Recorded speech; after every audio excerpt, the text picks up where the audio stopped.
Bismillah ar-Rahman ar-Rahim. Assalamu alaikum wa rahmatullahi wa barakatuh. As we welcome you once again to the airwaves of Salam Media on this Wednesday evening. It is in conversation with myself, Inayat Wadi, and once again, we are taking a look at developments right across the entire world. And tonight we are focusing on the clash between Pakistan and India. Now, we knew for a very, very long time, and the whole issue of Kashmir has been an issue for more than seven decades at this point in time, and particularly looking at India and India mirroring the policies of Israel in Kashmir. And Pakistan has always been on the receiving end of India, and with the latest developments, we've also seen the Indian Ministry of External Affairs strongly refuting even the OIC, the Organization of Islamic Cooperation, on their statement regarding the Pahalgam attack that had taken place, and they label it absurd and misguided. And at the end of the day, it's a statement talking about an attempt by Pakistan that is engaging in what is termed by the Indians as cross-border terrorism. And they're talking about manipulation, about misguidance. Now, all of that is actually playing out, and we need to obviously unpack what is taking place. And we have the pleasure this evening to discuss the standoff. We've got Arshad Yusufzai, who is a journalist for the News International, and Sadia Basharat, research and analyst focused on South Asian strategic studies. So let's welcome both my guests this evening. I see Arshad on top of screen already. Assalamu alaikum to you, Arshad, and welcome. Walaikum assalam wa rahmatullah. Thank you for having me on your show. Yes, and also Sadia, Jazakallah khairan so much for your time. We appreciate you taking time out. Assalamu alaikum to you and welcome. Walaikum salam, and thank you for having me again. It's such an important time. Yes, Sadia, we are having a slight problem. I think there seems to be a bit of a disturbance on your audio. So hopefully, we will get that sorted out very, very soon. But Arshad, let's just talk about the standoff at this point in time, India and Pakistan. And when you, at some point in time, since this Modi government and was his second term of office, it's been long coming, and somehow I personally I'm not surprised at what is taking place at this point in time, because we knew that India under the BJP government at some point in time will be having a go at Pakistan. Yeah, and that sometime, as you mentioned, is always before any important elections in India. This is not the first time in the BJP government that such incident has taken place. If we go back 6 years ago, in 2019, there were elections, there were by-elections, and exactly similar things happened in Pulwama, where 40 Indian policemen were killed in suicide attack, and India blamed Pakistan for that. They tried to do surgical strikes, which Pakistan repelled and responded by shooting down one Indian airplane back then. This time around, India did the same mistake, probably thinking that Pakistani army is not in a position because of internal fighting, because of the TTP issue, because of those rebels, but they miscalculated. And within 10 minutes of whatever happened in Pahalgam, which nobody can say was the right thing, nobody would support that type of incident. But when it happened, India immediately blamed Pakistan for it without any proof, without even before the ambulances arrived at the site. So it was evident that India is going to do something serious. Pakistani intelligence was aware of it, and even our information minister and other important people had said this 3 days ago that India is planning something serious. Even yesterday, there were rumors that tonight is the night that India, which was last night, that India is going to do a strike, which happened. But as we have seen till now, in fact, it was an answer that India was surprised with. Instead of surprising Pakistan, they have been surprised. It is now confirmed by the French company, Dassault, who makes the Rafale planes, that one of the planes, at least one of the planes, was shot down by Pakistani Air Force. So it's a big shock to India. And as our military claims, as our Air Force claims, five planes were shot down with a span of a few hours or even half an hour, and then two drones were shot down. Pakistan could have done more damage to India, but they did not because they just wanted to give them an answer.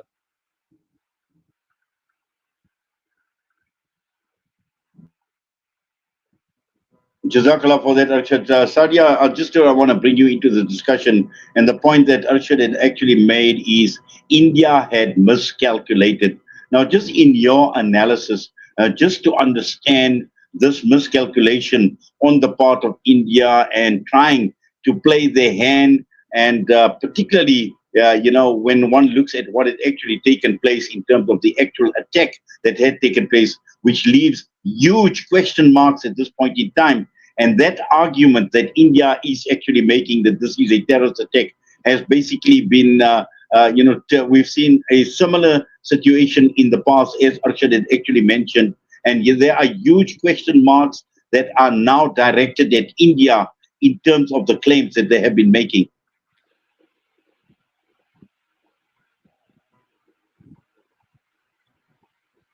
Well, am I audible now? Yes, you are. Okay.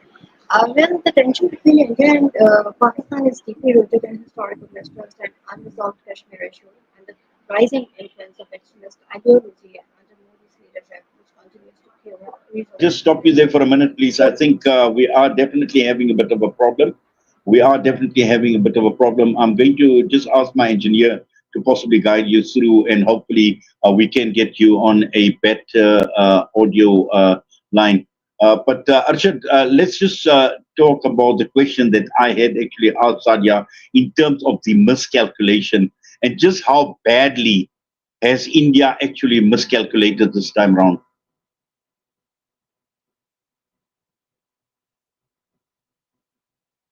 Is my mic Uh, muted, or can you hear me?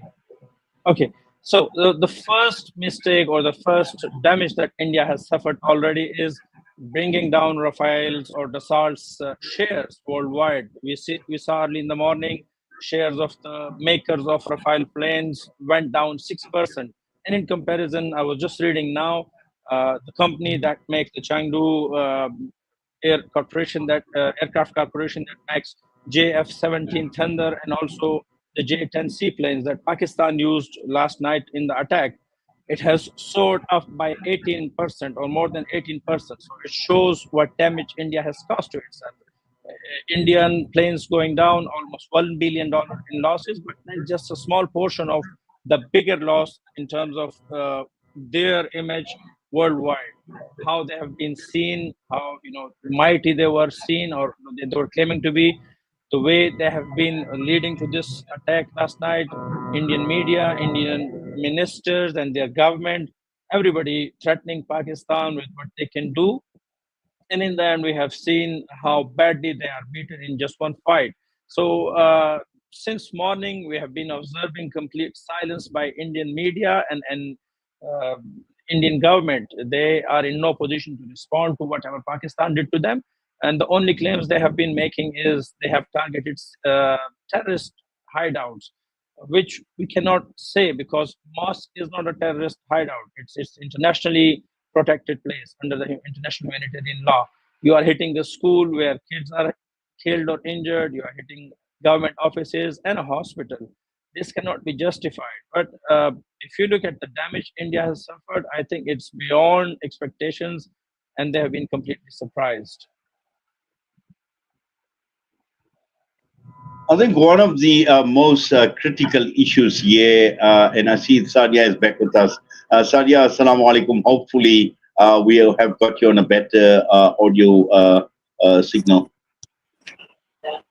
Yes, I can hear you now. Okay, fine, Hopefully, you will brilliant. hear. Mhm. Yes, no, much better, much better. I'm glad that you were able to obviously log in again. Sadia, we've been talking. I'm sure you've heard what Archad had to say earlier on. And I know Mhm. as someone obviously who is analyzing what is actually taking place and just your reading and your take in terms of the build up to this conflict that has started, and also in terms of where we are at this point in time. Well, actually, I missed out Arshad's take. Would you please come again? I actually Yes. didn't cope with. Mhm. Yes, Arshad obviously has been talking about the blame to Pakistan and also in terms of how India has actually miscalculated.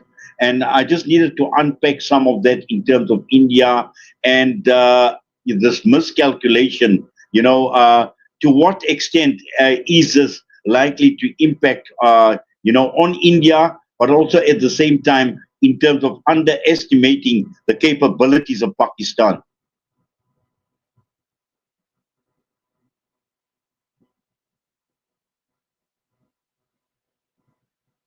If you could unmute your mic, please, Sadia. Am I audible now? Yes, you are. Okay. Well, before coming to the point, I would remind you all and take you back to Balakot incident. Let's be real. As we all know, that Pulwama attack was very tragic, and no doubt, but it happened again in Indian occupied Kashmir, which is under their own control, and the guy who carried it out, a local Kashmiri. But instead of looking inward or asking why Kashmiri people are so angry, and India just did what it always does, blame Pakistan. So then came the so-called Balakot strike, where they claimed to hit a terrorist camp, but actually, just bombed some trees on a hill. In response, Pakistan didn't panic. We acted smartly. We shot down two Indian jets at that time, captured their pilot, and returned him as a peace gesture. So that moment showed who's responsible and who's reckless. And let's not forget, when you oppress people like Kashmiris for decades, strip them of rights and silence their voices and fill their towns with troops, it's only natural people will push back. So history proves that suppressed nations eventually resist. So, instead of facing the consequences of, you know, um, uh, its own action, India keeps shifting the blame to us, whether it's unrest in Kashmir, Manipur, or anywhere else. Pakistan becomes the punching bag, but we see through it now, and so does the world. Well, certainly, and also I think, Arshad, when we know that the entire world at this point in time has had its sights on what has been taking place in Palestine and in Gaza in particular, but now there seems to be a shift as to what is taking place in the subcontinent, and watching with a lot of interest. But again, in terms of how the world is actually looking at how this conflict is shaping up. Just your reading into how the world has viewed this, because the world talks about a history of hostilities between India and Pakistan, and we know that hostilities have been there all the time. But again, when one looks at what India has been doing in Kashmir for well over 70 years, and this is something that we find that there is not a lot of focus on, particularly in terms of Kashmir and what India has. And there is, I know, a greater plan as far as Kashmir is concerned and its occupation of Kashmir. Well, if we compare the two situations right now in Gaza and in Kashmir, Muslims are suffering in both places. Unfortunately, who is responsible for this? It's 70 years ago, 74 years ago. Both cases had a great role of the Britain, the United Kingdom, uh, whatever they did in the partition of India and Pakistan back then, and whatever they did with the Arab countries and with Palestine by bringing in Jews from all over the world to occupy Gaza and Palestine. That is one thing. Now, when we look at the conflict between Pakistan and India, the world knows that Pakistan is not unarmed, innocent people like the Gazans, like people of Palestine. Pakistan is a nuclear capable country with sophisticated missile systems and with a great force that can defend its country whenever it needs to be. And this has been proven by our army chief, who has led from the front, going to the front line twice, delivering speeches, standing on tanks as if he is prepared for the battle. That's how he showed to his Indian counterparts and Indian government that we are not afraid. And this was a message to the world as well, that Pakistan should not be taken as Gaza or any other Muslim country where nobody can reply. And I believe that's how now people are waking up.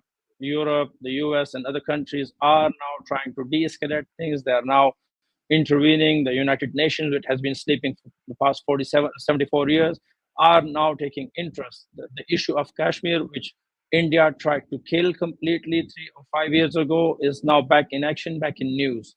So I think it's a gain for Pakistan again. Yes, and also, Sadia, I think the point that Arshad had alluded to earlier on with regards to India and how this is actually playing into the personal interest of politicians in India, people like Narendra Modi, and closer to elections, which Arshad had actually mentioned as well. Now, when one compares the two governments, okay, we know that the Modi government has been acting since his first term of office as well, in terms of what is taking place with Muslims in India itself. We've seen a lot of legislation that has been passed against Muslims. We've seen the attack on Muslims in terms of infrastructure, in terms of religious institutions, mosques. All of that has actually been taking place. And together with that, the brutality still continues in Kashmir. And now what we're finding is India and the Indian government perhaps miscalculating, thinking that the Pakistani government may be weak. And I'm not too sure, perhaps you can comment on that in terms of, how strong is the Pakistani government to take on someone like Narendra Modi? Well, the Modi RSS nexus has pushed India into a dangerous ideological corner, right? So the RSS is a right-wing Hindu nationalist organization whose core ideology is Hindutva, and it envisions India as a Hindu-only nation, marginalizing, as you said, minorities, especially Muslims and Christians. Modi himself is a lifelong member of this group, and am I audible? Am I audible now? Yes, please go ahead.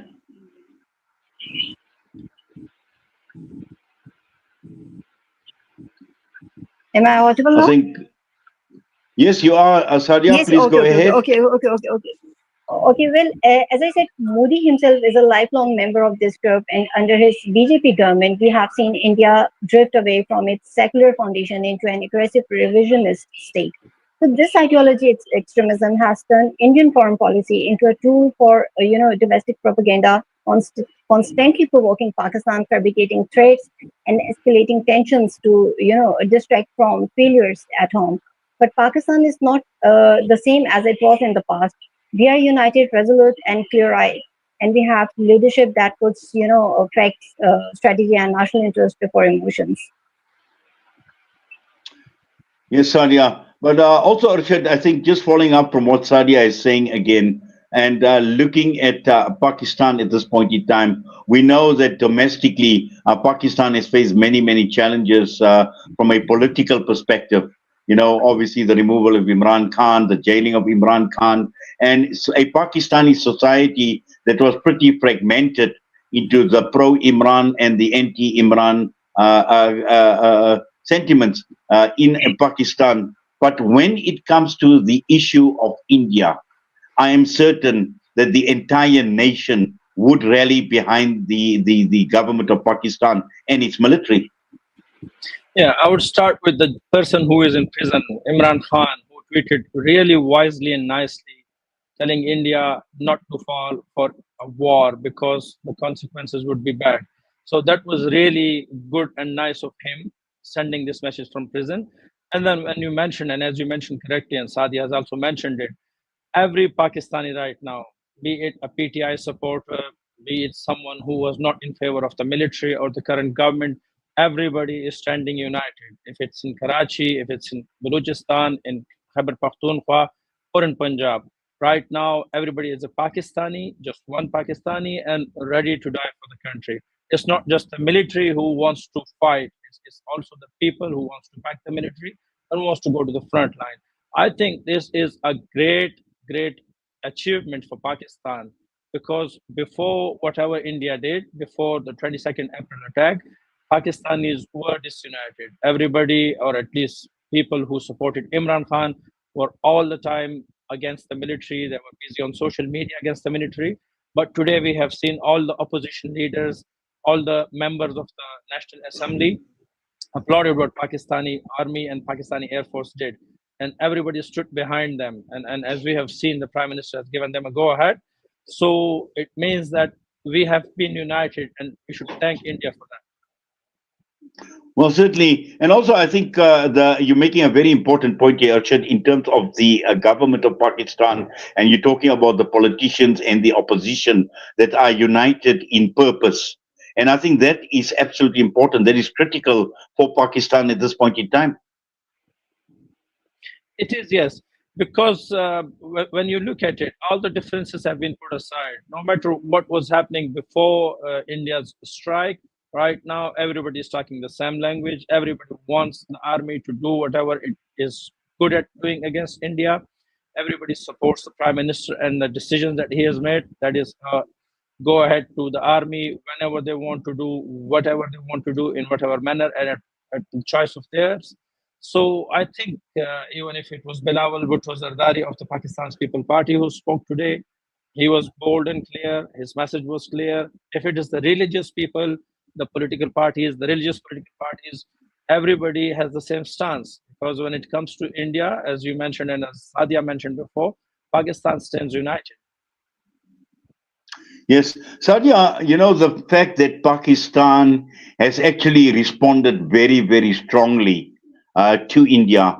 And we've seen the reports that Pakistan had vowed that they would actually respond, and they would respond in kind as far as India is concerned.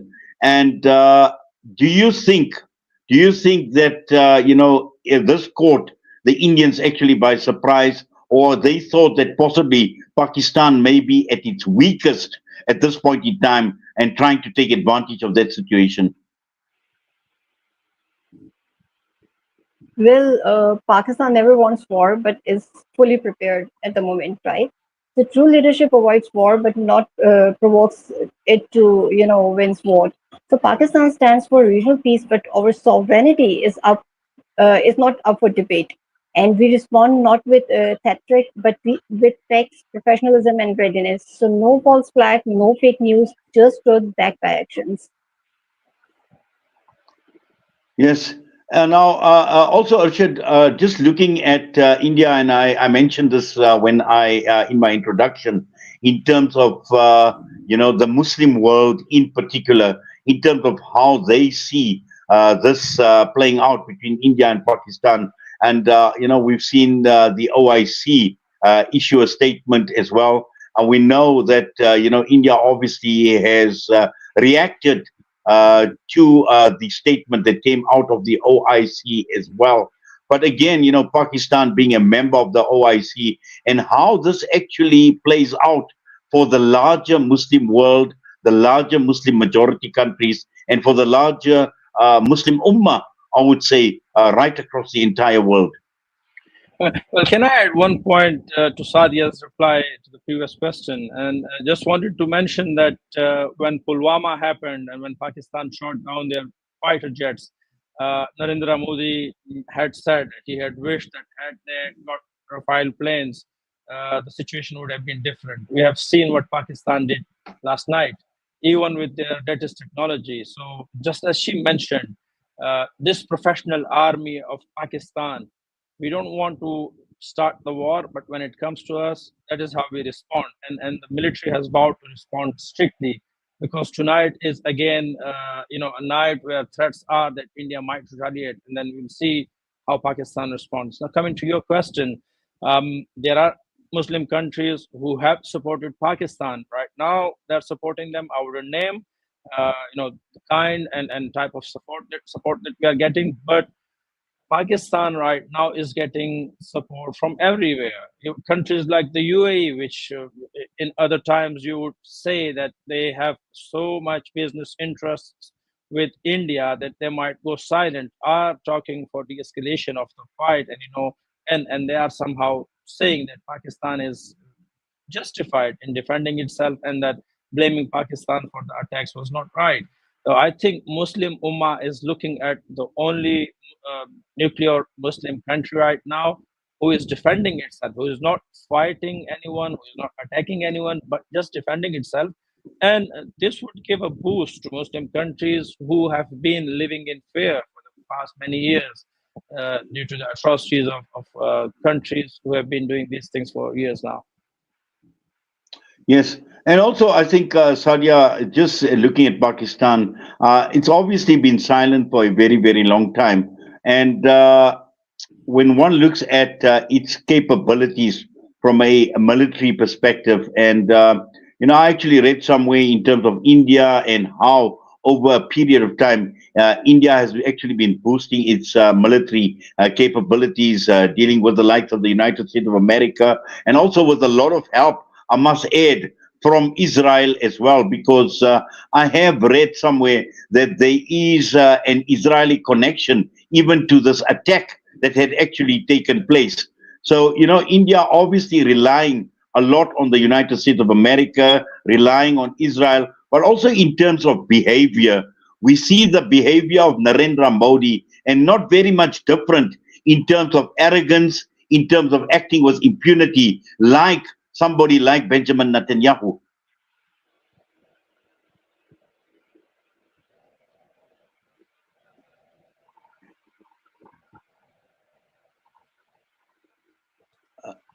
Your mic again, please, Sadia.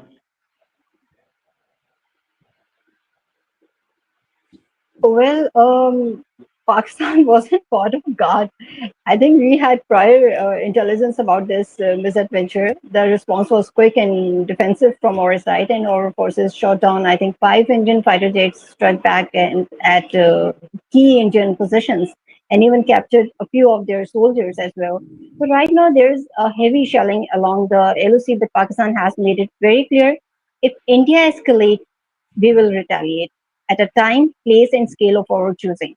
So we won't be reckless, but we won't tolerate aggression either. So we are, a peace-loving nation, but that doesn't mean we will let anyone walk over us. Yes, Sadia. And also, I think, Arshad, perhaps you'd just like to comment as well in terms of what I've asked Sadia in terms of the Israeli involvement and the close relationship between India and Israel. We've also heard of Indian soldiers that are fighting in the IDF. So that relationship has been there for a very, very long time. But also in terms of leadership, we're talking about this right-wing supremacist leadership both in India and in Israel at this point in time. And I drew this comparison between Narendra Modi and Benjamin Netanyahu. Yeah, Mr. Inayat, there are two things. One is that, before this attack, before whatever happened last night and 3 weeks ago in Pahalgam, there were reports or there was media talks that Israel might attack or help India in attacking Pakistan. There were reports that Pakistan would be a target for Israel. Netanyahu somehow or somewhere said that two countries, he mentioned specifically Iran and Pakistan, were the enemies, or the countries that he feared or that he would want to teach a lesson. So as we say in Urdu, ek tir se do shikar. I think last night Pakistan did that, killing two birds with one shot. That is all teaching a lesson to Indians, but also telling the Israelis and even the French what we are capable of. Our missiles, if fired from the fighter jets or from the ground, as mentioned, the HQ 16 FE missiles that targeted Indian jets, surface to air missiles. I think Israelis would now know that Pakistan is not an ordinary country. It's not Syria or Gaza or Lebanon, where no one would respond. They would now know for sure that Pakistan is more than capable of striking them as well. So that is one answer. The second comparison between Netanyahu and Narendra Modi, I think these people, the culprits who have got blood on their hands, they have nothing to save themselves except escalating situations, creating tensions, attacking innocent neighbors, trying to prolong their time. Netanyahu is a wanted criminal. The ICC is, wanting him. He should be going there. He should be dragged there. Same should go for Narendra Modi. Well, certainly, Arshad and Sadia, to both of you, we're going to go for a quick break. We'll be back after we take these ads. Valley's Motor Spares. We supply motor spares and accessories for all makes and models of motor cars, LDVs, buckies, trucks, and earth-moving equipment. We deliver on time, every time. Please contact us via WhatsApp on 014-592-0925 or call 014-592-0925 or visit 28 Zenderling Street, Rustenburg. Remember the name, Valley's Motor Spares. Kids these days are smart, and when you're competing for their attention against their smartphones, you need to make smart choices, like using Sunfoil triple refined pure sunflower oil in every meal you make. It's naturally cholesterol-free and approved by the Heart and Stroke Foundation as part of a balanced eating plan. So whether you're cooking, frying, or baking, you get the great tasting results that'll get their attention faster than the latest app. And if that doesn't work, change the Wi-Fi password. Sunfoil. Now we're cooking. When the perfect blend of stylish decor, exquisite halal cuisine, and warm hospitality come together, it could only mean Al Bayt Lodge, your true home away from home. Al Bayt is the ideal heaven for families, business people, and tourists with its 4-star family rooms and other luxurious facilities. Conveniently situated close to Port Elizabeth Airport, the beach, and other amenities, your stay will be truly unforgettable, as you'll be taking home lasting memories of the warm hospitality, the serenity and tranquility that Al Bayt has to offer. For reservations, call 041 583 6415 or visit www.albaytlodge.co.za. Aman means safety. The Aman School of Excellence in Finetown, South Africa, is securing the futures of underprivileged children by providing world-class education in a safe and nurturing environment. Sponsor a child for only 15,000 Rand per year or any amount. A quality education at Aman presents a pathway out of poverty and a brighter future for South Africa. Africa Muslims Agency. Empowering, educating, inspiring. Yasin Badat Financial Advisory. Are your financial goals feeling out of reach? Yasin Badat Financial Advisory is here to turn your aspirations into achievements. Our dedicated team, armed with a history of success, is ready to guide you through the complex nature of financial and investment planning. Whether you're a seasoned investor or new to the game, our personalized solutions cater to your unique goals and risk appetite. Trust in our commitment to transparency, integrity, and excellence. Ready to unlock a world of financial freedom? Partner with us today. Call Yasin Badat Financial Advisory at +27 33 346 2071 or visit www.yasinbadat.com.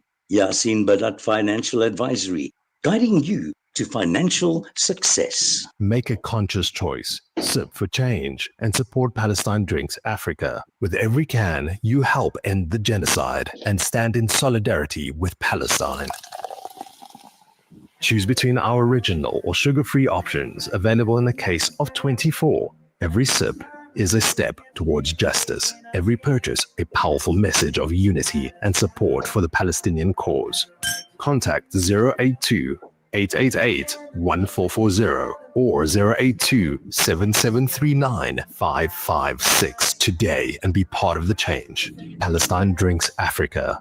Sip for change. Liberty for everyone. Listen to something fresh.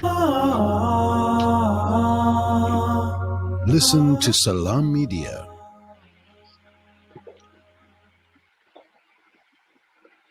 Well, we continue our discussion on In Conversation with myself, Inayat Wadi, and we continue with my guests, Arshad Yusufzai and Sadia Basharat, joining us this evening. And Arshad, just to continue now, you know, what we've also seen is within India itself, the blame game is starting to play out.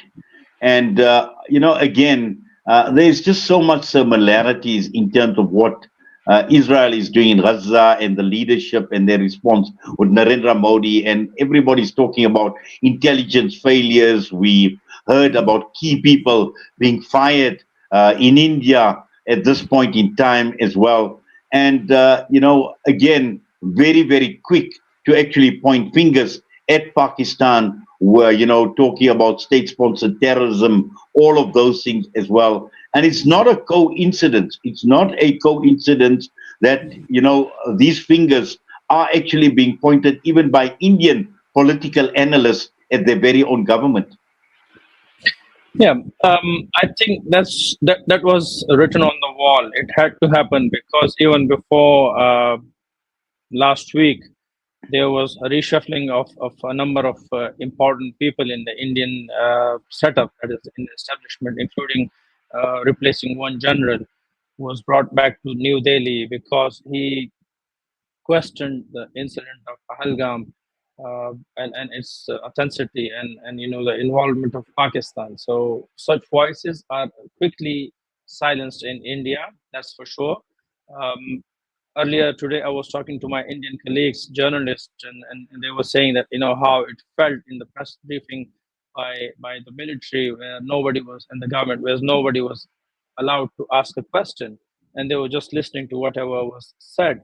Because when you make false claims, there are many questions that would be asked, and all these false claims. And now we are hearing reports that people from the Indian occupied Kashmir are sharing videos of Indian jets, falling down in India.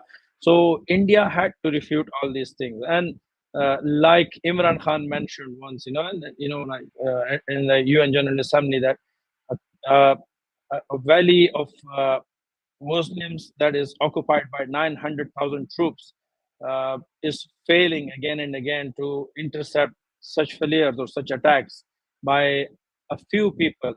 And it's really easy to cover your mistakes or your failures by blaming Pakistan for it. Pakistan has its own problems. We are busy in solving that. We are aggressively solving the issues against TTP and Baloch rebels, like what happened last week in Waziristan against the TTP. It shows that Pakistani military is serious in sorting out these problems easily and quickly. But when we look at Indians, whenever they face such issues, whenever they suffer losses, they try to make people scapegoats, and right now it is happening again. Uh, People against Modi, they were against Prime Minister Modi, they were always silenced, but now they have got an opportunity to talk against him openly. But again, this would be blacked out, as they blacked out Pakistani media. India would be backing out such reports to go out from India.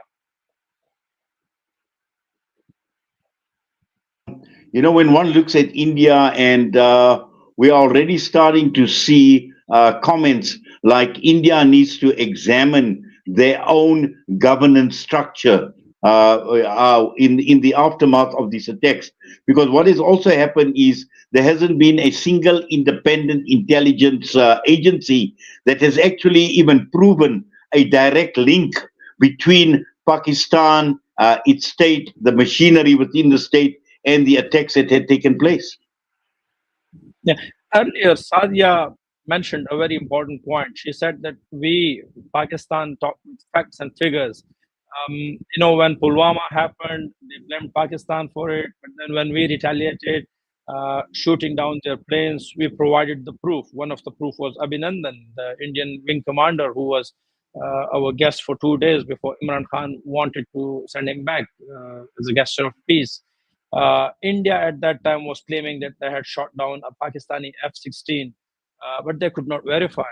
And the people who were observing it, that is the United States, who makes these F-16s, they refuted India as well.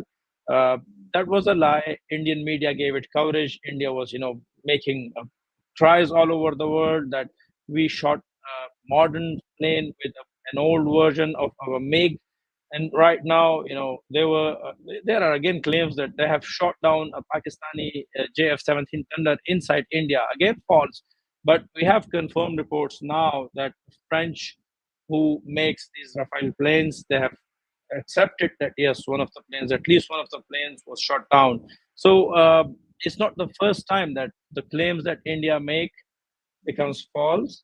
It's not the first time that they lie to cover up their failures. It's not the first time that they have been given straight answers. And this time, I think the answers are getting harsher because General Asim Munir, I don't see him as someone who would back down or someone, who would who would bow down to pressure from the US on anyone else. We have seen it in the past as well when Americans threatened us with us with banning us or with blocking our aid.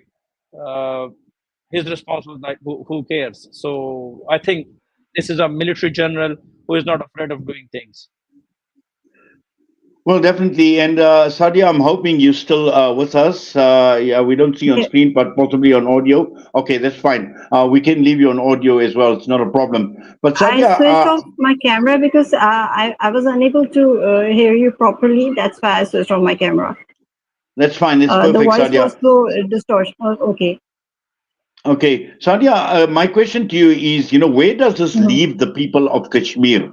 Because, Mhm. what has happened is we know Kashmir has been enduring just too much over a period of time, human rights abuses under the guise of counterterrorism. We've seen all the fake encounters, we've seen curfews, we've seen constitutional changes made by the Indian government to change the demographic profile of Kashmir. And we've seen how the situation has actually worsened since the rise of the BJP government with human rights violations, curfews, communication blackouts, detentions. And we just see how this militarized policing has actually become a routine. Now, in this whole struggle or in this war between India and Pakistan, where does this leave the people of Kashmir?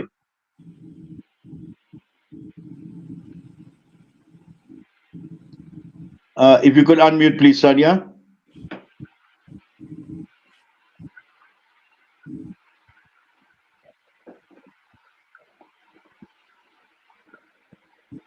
I think Sadia is having a problem. Arshad, perhaps you'd like to tackle this. Really, it does appear that she is having problems Yes. in and out through bad signals, possibly.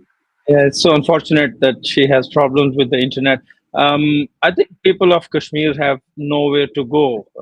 They are suffering at the hands of the Indians for the past 74 years. They are braving it. I would say they haven't bowed down. They are not afraid of dying for their sovereignty and for their independence.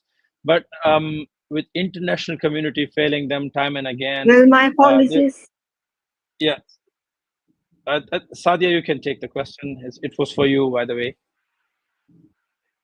Mr. Anayat can say so if he is allowed. Anna, we have lost her again. So, yeah, the international community has failed Kashmiris. We have seen the UN resolutions on Kashmir. Uh, they are rotting somewhere in the UN archives. Nobody cares about it. The world doesn't know that it can escalate, or they know, but they are trying to just close their eyes, turn their heads. That Kashmir could easily become a nuclear war. It could become catalyst for a nuclear war between India and Pakistan, especially when in an era of technology, social media, and all these fake news. I think it's time that countries who are responsible, first who were responsible, that is the UK, of course, by what they did in the partition. It's not just here, but elsewhere in the Muslim world. They should take the responsibility to come now and to sort the issues out. And also, the United States should try to facilitate whatever they can. They can do it. They can achieve it. And I believe that persons like Donald Trump, who just want to do things without wasting too much time, if he wishes, he can sort this issue out, which would be a great relief for the people of Kashmir. As uh, people say it's in Pashto, it's in Urdu, it's like Kashmir is a heaven on earth, and these people living in this beautiful part of the world, they are not able to live freely. They don't have the freedom to practice their religion. They don't have the freedom to do what they would want to do on their own. So I think it's high time for all these atrocities to end. Just like people in Gaza, people in Palestine, people in Kashmir needs to be free. They should be given their independence and due rights. Yes, certainly. But also at the same time, when one looks at these developments, Archad, where we've seen the rush on the part of India to actually control the narrative and it actually tried to gain global credibility. And at the same time, when one looks at how this was amplified even by the Indian media for global consumption, and again, one can draw parallels to how Israel tried to control the narrative with global media and the major global players, particularly in terms of the global political players. But at the end of the day, this obviously has come back to bite India to a large extent as well. And it's just amazing that in this day and age of digital media, how much of it, how much of that narrative has actually been debunked almost straight away. Yeah, exactly. You can no more hide truths. You can no more bury facts with controlling the media, or with bringing news anchors who would not allow their hosts, their guests to talk.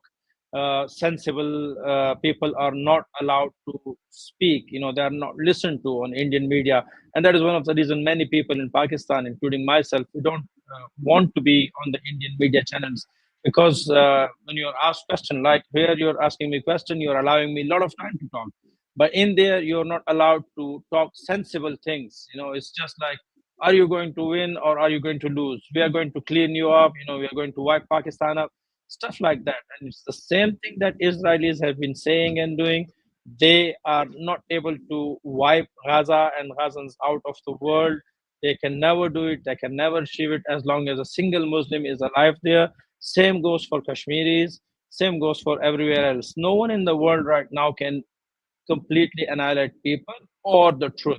Indian media, Indian restrictions on information, it would be useless, because this is now the era of technology. Somehow people would be able to smuggle out, or propagate, or bring out the news that has been buried under. So I think it's impossible for India to control, one. And secondly, the more they have tried to gain sympathy, they have failed. It has really got back to bite them, because right now everybody, if you must have seen the international news channels, everybody is blaming India for it, and it's like mocking them for the latest Rafales shooting down, and for their cowardly attacks at night, killing civilians.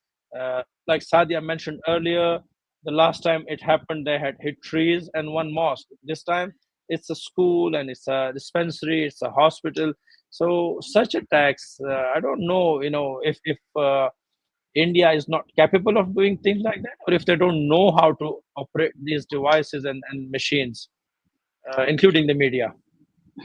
Well, the thing is, I know there have been a lot of lessons that have been learned in the previous war. I think, if my memory serves me right, 1999, the war between India and Pakistan as well. And, I suppose there are a lot of lessons to be learned. But also at that point in time, we all knew of the capability and the capacity of the Pakistani military to actually hit back. Yeah, I think we have moved a long way from that. Even that was a surprise. Indians were not aware that Pakistan had occupied their posts, which they vacated in winters. And these brave Pakistani soldiers with just one trousers, or jackets, they survived that temperature where minus 15, minus 20 degrees Celsius is normal in winters.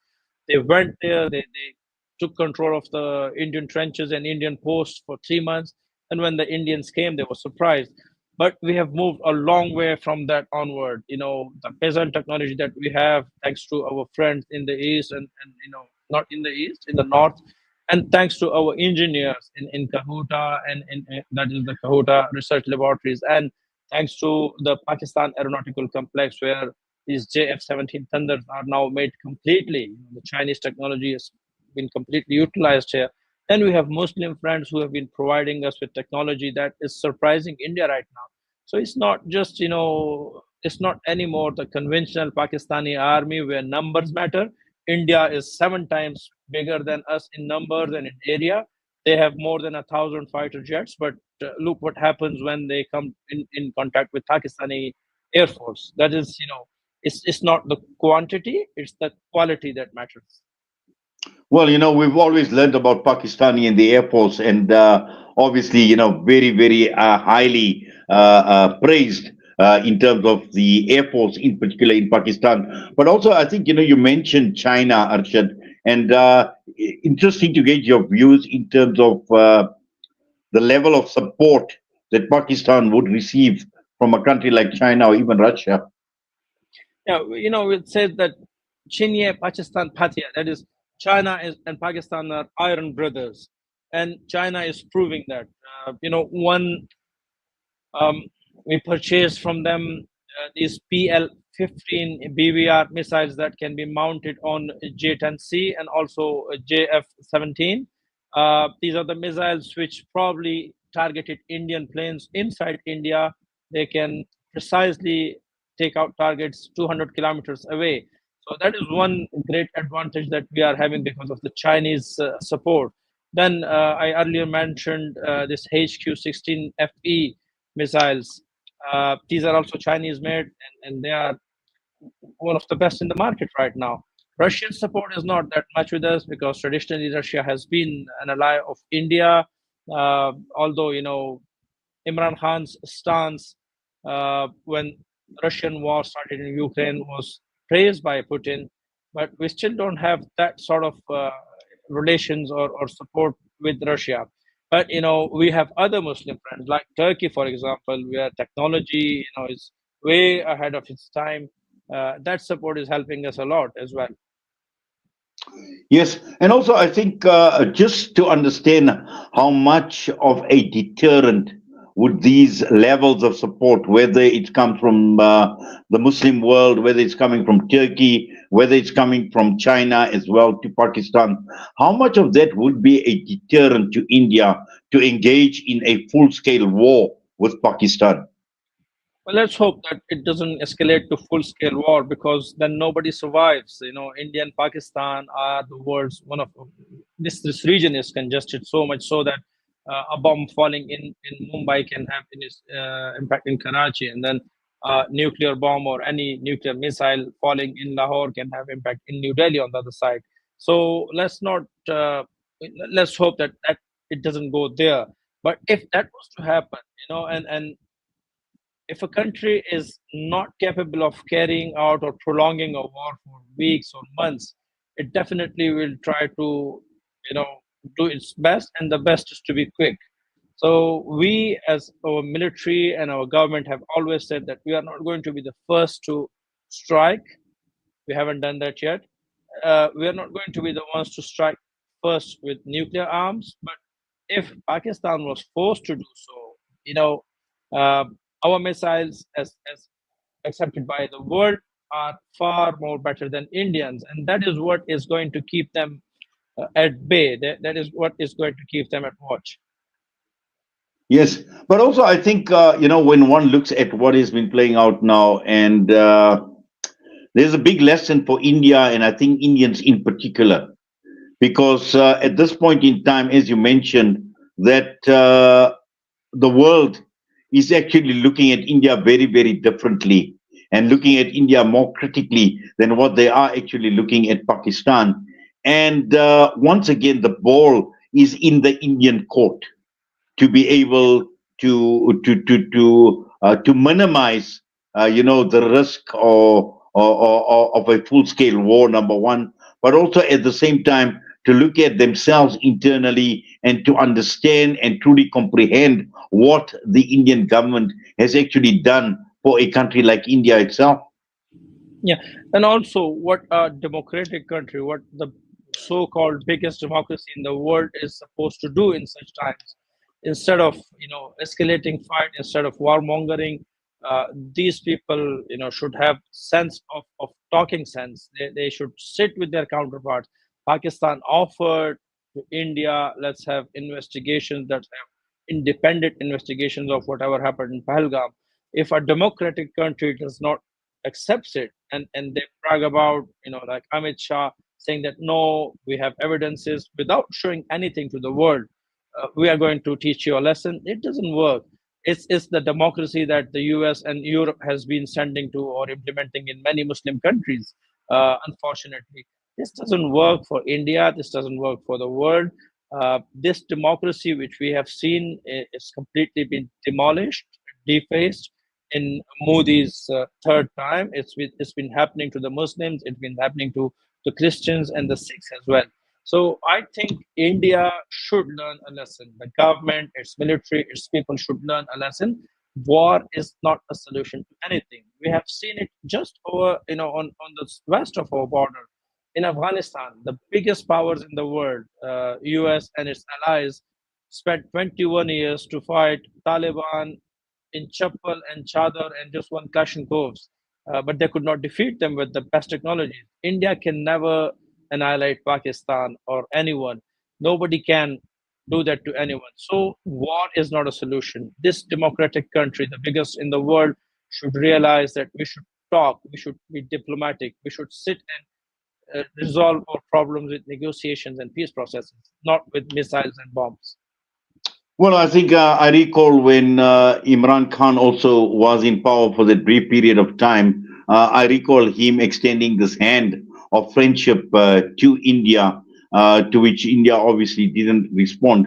But again, the point that you are making at the end of the day is when you have an ideology that is filled with hate, with supremacism, with a racist ideology like Hindutva, and again, Hindutva and Zionism, these are twins of each other because they are built on exactly the same hateful ideology.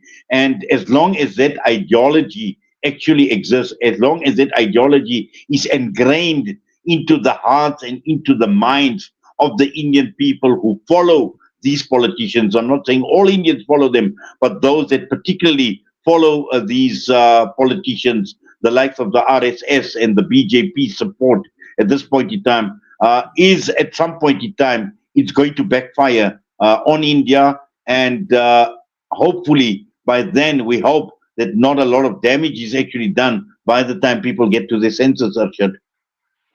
I think the damage has already begun. People, especially youth, unemployed youth, is getting out of control. And that is what happens. We have examples from many places in the world. When you bring up your youth in such a manner that they hate everybody else, a time comes when they start hating you, even among their ranks. They then uh, classify one as good and the other as enemy.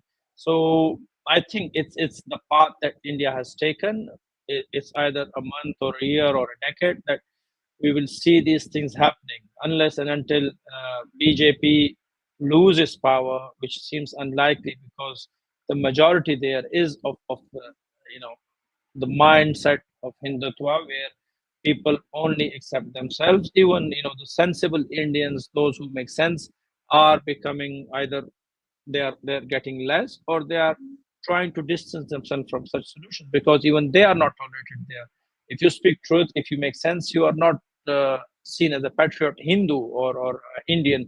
So I think in the future it would become really difficult for a country like India with 1.4 billion population, and we already know a lot of troubles going on in Nagaland, in Khalistan, in Kashmir, and elsewhere.